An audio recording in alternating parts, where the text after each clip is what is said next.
Internal itu memori yang dapat diakses secara langsung oleh prosesor. Dalam hal ini, yang disimpan dalam memori utama dapat berupa data ataupun program. Fungsi dari memori utama sendiri adalah menyimpan data yang berasal dari peranti masukan yang dikirim ke ALU. ALU itu sendiri merupakan Arithmetic and Logic Unit. Nah, yang kedua, menyimpan data dari data hasil pemrosesan ALU sebelum dikirimkan ke peranti keluaran, menampung program, intinya yang kedua itu. Nah, internal sendiri terbagi dari RAM dan ROM. RAM, ada yang tahu RAM? RAM itu ibu juga lupa. RAM Random Access Memory. Ya, maksudnya di sini jenis memori yang isinya dapat diganti-ganti selama komputer dihidupkan. Suatu penyimpanan data yang dapat dibaca atau ditulis dilakukan secara berulang-ulang. Jenis memori ini merupakan jenis polytype yang artinya mudah hilang. Di RAM ini merupakan terdapat dua jenis, yaitu RAM statik dan RAM dinamik. RAM statik itu menyimpan satu bit informasi dalam sebuah flip-flop. RAM statik biasanya digunakan untuk aplikasi-aplikasi yang tidak memerlukan kapasitas memori RAM yang besar. Yang kedua, yang RAM dinamik ini menyimpan satu bit informasi data sebagai muatan RAM dinamika menggunakan kapasitansi gerbang subtrak sebuah transistor MOS. Ada yang tahu subtrak? PR. Yang kedua dari memori internal yaitu ROM, artinya read only memory. Maksudnya, ada yang tahu read only memory itu maksudnya apa? Tidak, saya Bu. Apa? Memori yang hanya bisa dibaca. Oh, pintar kamu ya. Baca di depan kan? Iya Bu. Oh, cerdas. Ya, ROM itu merupakan perangkat keras pada komputer berupa chip memori semikonduktor yang isinya hanya dapat dibaca dan bersifat non-volatile. Artinya data yang disimpan tidak mudah menguap atau hilang. Bukan menguap seperti ngantuk ya, bukan. Karena itu memori ini biasa digunakan untuk menyimpan program utama dari suatu sistem. Sampai sekarang dikenal beberapa jenis ROM, yaitu ada 3. Ini ada ROM, EEPROM, dan EEPROM. Nah, yang RAM itu tadi saya lupa menjelaskan, dia terdiri dari ini, nggak kelihatan ya, banyak coretan. Ada DRAM, SRAM, dan banyak lagi yang lainnya. RAM tadi ini modul memori RAM yang umum diperdagangkan berkapasitas 128 MB, 256 MB, 512 MB, 1 GB, 2 GB, dan 4 GB. Nah, selanjutnya saya akan menjelaskan tentang memori eksternal. Memori eksternal itu memori tambahan seperti ya flash disk, hard disk, ada yang tahu kan? Ya Bu. Nah, memori eksternal, memori tambahan yang berfungsi untuk menyimpan data juga sama kayak yang internal atau program juga dia bisa simpan. Dengan kata lain, memori ini termasuk perangkat keras untuk melakukan operasi penulisan, pembacaan, dan penyimpanan data dua memori utama. Ya, ini contohnya ada hard disk, flash disk, floppy disk, dan ada CD-ROM juga bisa itu. Pada dasar memori eksternal adalah menyimpan data bersifat tetap, baik pada saat komputer aktif maupun tidak aktif, dia tetap ini tersimpan. Itu kelebihan dari eksternal. Jenis-jenis memori eksternal berdasarkan karakteristiknya ini bisa kalian baca, ada 2. Ini berdasarkan ini fansheet card, magnetic disk, optical disk, magnetic tape. Dan yang kedua berdasarkan jenis akses data. Untuk hari ini Ibu hanya menjelaskan itu saja. Sekian pertemuan hari ini. Sampai ketemu minggu selanjutnya.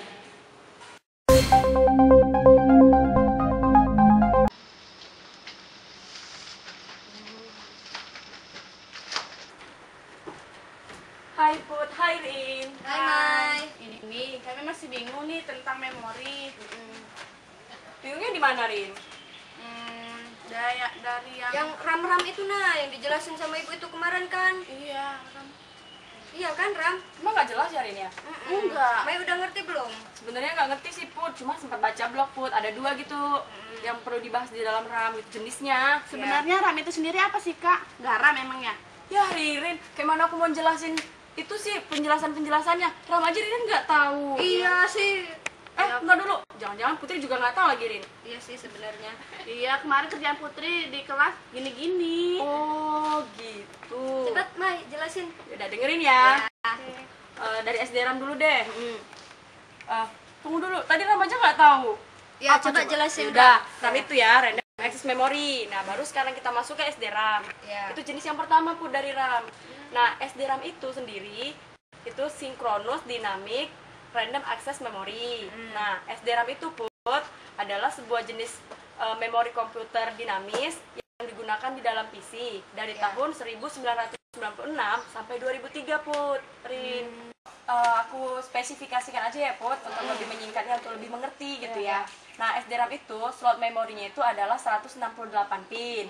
Nah, bentuk SD RAM itu Put Dual Inline Memory Module Rin, atau disingkatnya DIMM.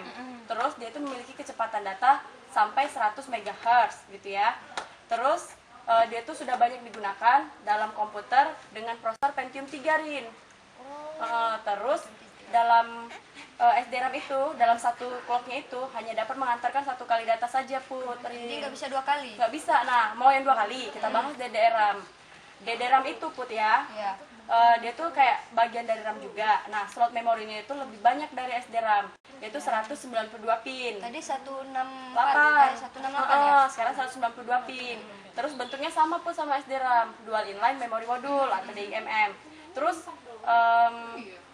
memiliki kecepatannya itu Rin sangat tinggi Rin. Mau tahu nggak berapa Rin? Berapa? Tadi cuma 100 MHz kan? Iya. Yang ini 1033 MHz. Wow, besar ya. Iya, terus udah banyak Rin digunakan pada komputer dengan prosesor Pentium 4 sudah Rin. Oh, tadi Pentium 3. 3. Iya. Pentium 4. Terus ini Rin yang lebih pentingnya nih. DDR RAM itu dalam satu clocknya dapat menghantarkan 2 kali lipat data. Tadi Double, satu berarti ya. berarti yang DDR ya.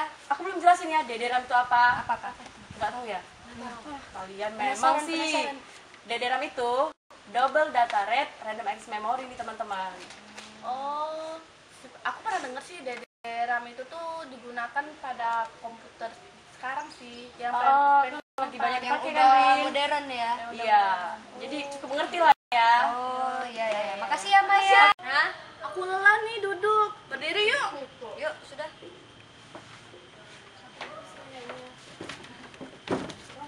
Duh, hati-hati dong kalau mau diri. Iya, benar. Put, kan memori itu terdiri dari eksternal sama internal. Iya. Karena internal itu terdiri dari RAM sama ROM. Kan RAM sendiri itu kan udah dijelaskan sama si Melena. Iya. Kamu ngerti nggak tentang ROM? Sejujurnya aku nggak ngerti dua-duanya. Kamu ngerti? Kalau aku sih nggak terlalu ngerti sih, tapi adalah sedikit jenis-jenisnya. Contohnya seperti PROM sama EPROM. Oh, yang ROM itu. Iya. Kalau PROM itu kepanjangan dari Programmable Read Only Memory. Oh, kamu nyari? Iya dong. Itu adalah suatu bentuk memori digital di mana pengaturan setiap bit dikunci oleh string atau antifuse. PROM sendiri, PROM adalah jenis ROM yang berarti data di dalamnya adalah permanen dan tidak dapat diubah. Oh, jadi itu selamanya? Ya, PROM digunakan dalam perangkat elektronik digital untuk menyimpan data permanen. Biasanya program tingkat rendah seperti firmware atau mikrokode. Perbedaan utama dari ROM standar adalah bahwa data ditulis ke dalam ROM selama manufaktur. Sedangkan dengan PROM data yang diprogram ke dalam mereka setelah pembuatan. Jadi ROM hanya digunakan untuk produksi berjalan besar. Sedangkan PROM digunakan untuk produksi yang lebih kecil, di mana program ini mungkin harus diubah. Nah, kalau tentang EPROM itu panjangan dari Erasable Programmable Read Only Memory. Itu berbeda dengan PROM. EPROM adalah jenis chip memori yang dapat ditulis program secara elektris. Program atau informasi yang tersimpan di dalam EPROM dapat dihapus bila terkena sinar ultraviolet dan dapat ditulis kembali. Jadi kalau yang ROM tadi yang permanen. Enggak, itu yang eperom. Oh, yang itu perom yang permanen. Eperom jadi bisa dihapus. Dihapus tapi pakai sinar ultraviolet. Oh. Nah, kesamaannya dengan perom adalah keduanya merupakan jenis ROM, termasuk memori non volatil. Data yang tersimpan di dalamnya tidak bisa hilang walaupun komputer dimatikan. Tidak membutuhkan daya listrik untuk mempertahankan atau menjaga informasi atau program yang tersimpan di dalamnya. Nah, jadi kesimpulannya, pada perom, pengisian datanya ditulis secara elektris.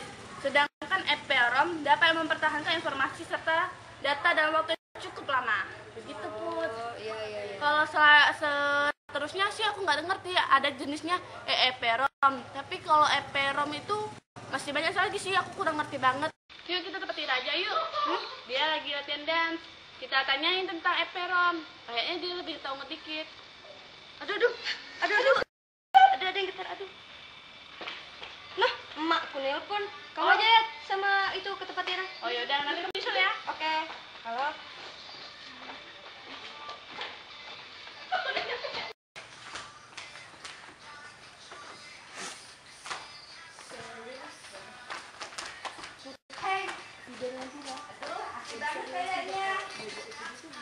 Apa ini? Aku mau nanya nih tentang eperom. Aku nggak terlalu ngerti banget. Kamu sih nggak dikit sih. Ngerti nggak sih? Aduh, aku juga rada-rada sih. Aku cuma tahu tentang eperom sama eperom doang. Jadi eperom itu adalah erasable programmable ROM. Itu jenis ROM yang kita bisa menghapus dan memprogram ulang kita sendiri. Entar. Aku mau ke sana dulu ya. Oh iya. Ngapain? Sakit perut. Ya ampun, selalu. Oke, lanjut. Jadi kita tuh bisa mengubah isi dari eperom itu dengan menggunakan programnya eperom. Terus penghapusan isi eperom itu cara menghapusnya dengan cara memberikan sinar ultraviolet ke dalam chip eperom. Dengan cara dalam chip eperom itu punya celah-celah kecil di sana. Lalu kita masukkan sinar ultraviolet ke dalam situ. Tapi penghapusan ini tidak efektif soalnya saat sinar ultravioletnya masuk, terkadang file yang kita tidak inginkan itu ikut terhapus juga. Jadi hal yang terbaik saat kita melakukan penghapusan menggunakan sinar ultraviolet itu dengan cara menutupi sebagian daerah dengan menggunakan plastik, sehingga hanya data yang kita inginkan saja yang terhapus begitu. Oh, kalau EEPROM itu? Jadi EEPROM itu adalah kepanjangan dari Electrically Erasable Program. Yaitu jenis ROM yang bisa kita pakai, kita hapus dan kita program ulang dengan menggunakan elektrik. Jadi kita tidak perlu menggunakan sinar ultraviolet untuk mengubahnya. Cuma itu Rin bedanya. Oh, gitu ya. Ngerti. Kalau yang tentang memori eksternal tuh, kamu ngerti nggak? Enggak. Nah ya, siapa ya yang ngerti? Menurut buku yang saya baca, flash disk itu merupakan memori penyimpanan file atau data yang komponennya terdiri dari memori penyimpanan data dan mikrokontroler yang sifatnya tidak mudah hilang. Loh, kamu nggak tahu bagian-bagiannya? Kan ada 8. 8 tuh gini, 8. Ngeliat masku ya? Wah, enak betul. Nah, tahu nggak? Enggak. Nah, yang pertama itu sambungan USB. Yang kedua perangkat pengontrol penyimpanan massal. Yang ketiga titik-titik percobaan. Yang keempat chip flash memory. Yang kelima oscillator kristal. Yang keenam LED. Yang ketujuh red protect switch. Dan yang terakhir ruang kosong untuk memori kedua. Jadi ada 8. Nah, iya benar. Hei Mai, kenapa mukanya kusut banget? Flash disk aku naput, virusan. Terus aku peduli. Iya dong, nanti kan bermasalah ke laptop aku jadinya. Terus ini pernah masuk ke PC orang atau apa gitu? Iya Warnet? Put, sering dipinjem soalnya dibawa ke warnet. Ngapain ke warnet? Ya ngambil bahan gitu Put untuk mata kuliah. Terus laptopnya kena virus juga? Kayaknya iya deh Put. Kamu punya antivirus nggak Mai? Mai? Ada Put, tapi itu. Harusnya kamu tuh sering-sering update antivirus. Kan? Nah, iya scan juga ulang. kalau misalnya kamu habis masukin flash disk ke dalam pas, kamu ada itu, nah soalnya bisa cepat rusak juga.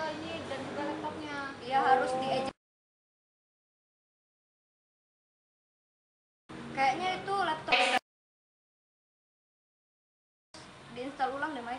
Ya Put, kan banyak laptop, nggak mungkin dong aku install. Disk aja. Untuk apa itu hard disk Put?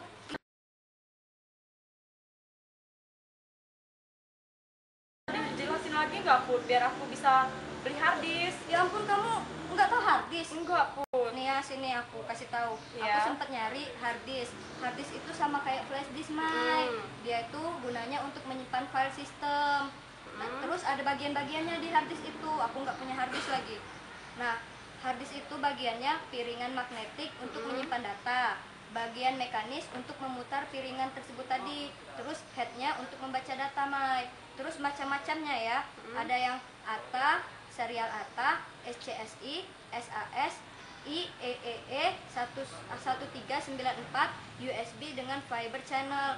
Tapi kalau yang sering dipakai di PC itu, kalau yang dipakai komputer yang modern sekarang itu SCSI. Oh gitu ya Put ya. Kira-kira harganya berapa Put kalau hard disk? Kayaknya mahal, Mai. Semakin besar kapasitasnya semakin mahal. Oh gitu ya. Ada nggak penyimpanan lain Put selain hard disk gitu? Ada Apa Fit? CD-ROM. CD-ROM itu kayak bentuk piringan untuk penyimpanan juga. Nah, aku juga ada sih CD-ROM, tapi ini bukan CD, ini DVD. Kalau CD-ROM itu apa ya? Dia gini juga, nyimpan juga. Nah, Ini dia ya? Yang kayak gini. ini ya, tapi ini DVD untuk film-film aja. Oh bentuknya sama ya Fit ya? Nah, kalau CD-ROM ini dia cuma bisa dibaca gitu, nah. Cuma bisa dibaca. Baru itu kapasitasnya dari 700 MB sampai 700 juta data. Nah, Besar juga ya Fit? nah, tapi kalau membaca CD-ROM ini harus menggunakan CD drive dulu. Oh, kalau misalnya kayak netbook itu kan nggak ada ininya ya. Iya. Namanya CD RW. Oh Oh, jadi bisa dipakai berulang ya. Nomor penyimpanannya. Nah, dari kedua tipe itu yang membedakan itu kecepatannya. Nah, kalau ATA memiliki kecepatan 100 sampai 133 Mbps. Nah, kalau CSI kecepatannya 100. Jadi yang lebih bagus yang mana dari yang ketiga tadi dong? Hard disk aja lah, Mai. Oh gitu ya? Iya. Oh ya udah Nah, deh. ada lagi, ini belum selesai. Apa tuh? Nah, soal yang fungsi CD tadi aku jelasin soal semuanya. Nah, selain CD-ROM ini dibaca CD, cuma CD aja dibacanya itu kegunaannya tuh ada beberapa macam. Yang pertama install OS, operating system, game sama software yang lain. Bagus berarti CD, Mai. Bisa main games kita. Nah, kalian mau tahu nggak kelebihan yang lain? Apa emangnya? Nah, selain media penyimpanan, dia itu menggunakan laser untuk membacanya. Nah, selain itu kecepatan aksesnya cepat dan tidak mudah rusak. Sekian penjelasan dari kelompok kami mengenai memori. Jangan lupa